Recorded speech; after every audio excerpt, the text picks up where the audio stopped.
Hi, my name is Emily Santora. I'm a student at Rutgers University, New Brunswick, and I live in Hopewell, New Jersey. For the concentration that I'm interested in is the Healthcare Food and Nutrition Services Management concentration in your program. This is due to my extensive work experiences in food service industry, where I have greatly enjoyed working in a management position. I've always loved interacting with people and customers and working in a fast-paced environment. This kind of environment has required me to challenge myself and really grow as a person. From looking at where I started a couple years ago in the food service industry to looking where I am now, I can see how much I've grown and really developed these leadership skills. And I can see how my hard work and determination has made me really excel and advance to higher level positions in the food service industry.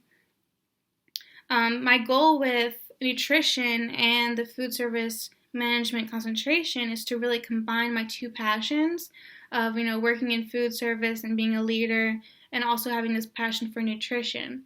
I can already see how my nutrition knowledge is helpful where I work now and really seeing people's limitations when it comes to food or people's preferences and helping them guide them through that with their food choices.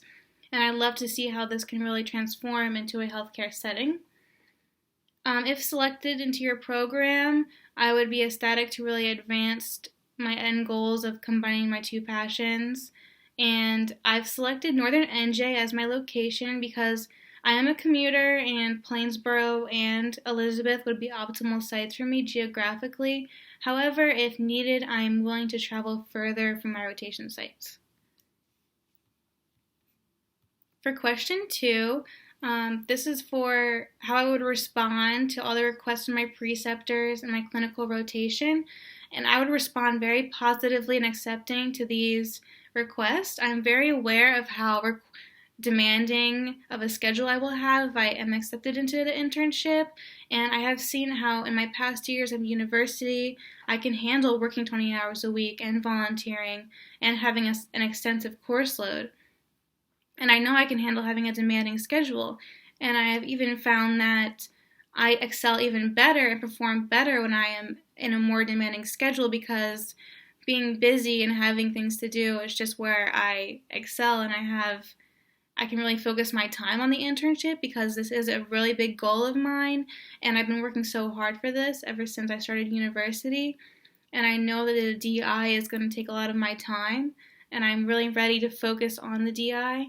And I will always respond positively to any requests from my preceptors. For number 3, I have the patient who's on the tube feeding, and I've been told that he is having diarrhea from the tube feeding from the start. So to address this problem, I would first look at the patient's electronic health record to determine whether there are any recent changes in the patient's health status or condition.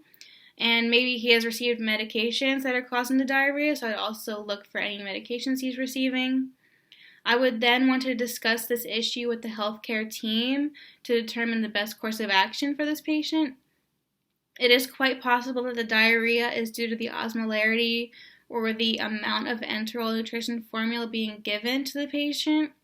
If this happens to be the case, I would work closely with the physician and other healthcare team members in requesting to change the amount or type of enteral nutrition formula being given to the patient. And then I would monitor the patient closely afterward the change to ensure that he is not having the diarrhea continually and to ensure that he is not losing too much liquid, water, or electrolytes. For number 4, Mr. Jones is in the hospital for heart and renal failure, and he's on his low sodium, low fat diet, but he is requesting to have his bacon on his tray every day. In response to Mr. Jones' request, I would provide him and any of his supporting family members with evidence-based nutrition information on how these dietary changes are really important for him to better his health.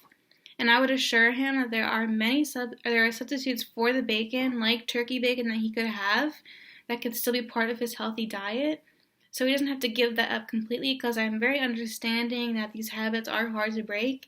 But I would reassure him that he can do this and that it's going to take time to get used to, but it's going to be worth it in the end and that his heart and kidneys will thank him in the long run for these positive eating behavior changes. For number 5, for me, the role of a preceptor is being a positive mentor and teacher. I expect a preceptor to guide me as an intern and through the roles of being a practicing entry-level dietitian, but I also would love to just be able to apply these skills independently and learn how to use these skills in practice, because eventually I am going to be done with the DI and I'm going to have to be able to do this stuff on my own. And I expect the preceptor to be encouraging and give me constructive feedback throughout my internship. And I also expect to have a respectful and professional relationship between me and my preceptor. Thank you.